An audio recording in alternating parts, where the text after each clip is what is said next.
Des applaudissements bien mérités pour la petite Carla.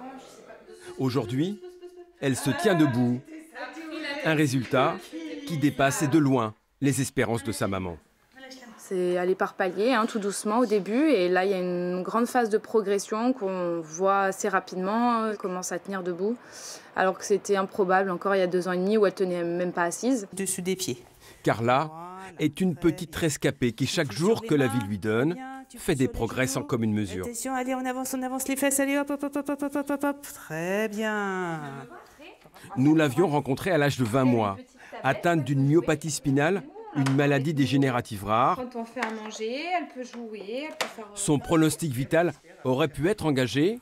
C'est bien, Choupette. Allez, vas-y. J'ai eu des enfants qui avaient cette maladie, donc une amyotrophie spinale de type 1, et qui décédaient entre 8 mois et 2 ans.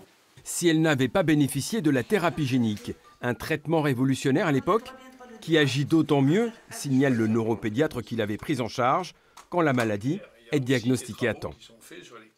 On était dans une forme précoce, puisque Carla, le diagnostic de mémoire a été fait vers 6 mois, 6-7 mois, parce que la maman s'était rendue compte que sa petite fille perdait de la force tous les jours. Nous disposons maintenant de la thérapie génique qui a comme objectif de reconstituer de la protéine SMN, qui est cette protéine qui est indispensable à la survie du motoneurone et qui est absente dans cette maladie.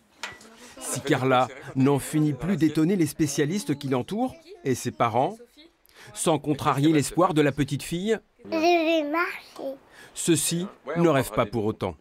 C'est déjà énorme, c'est que du plus. Après, on espère plus tard qu'elle puisse se débrouiller le mieux possible dans sa vie, pouvoir faire quelques pas, pouvoir faire ses transferts, peut-être pas marcher très longtemps, mais au moins faire quelques pas, et c'est tout ce qu'on lui souhaite.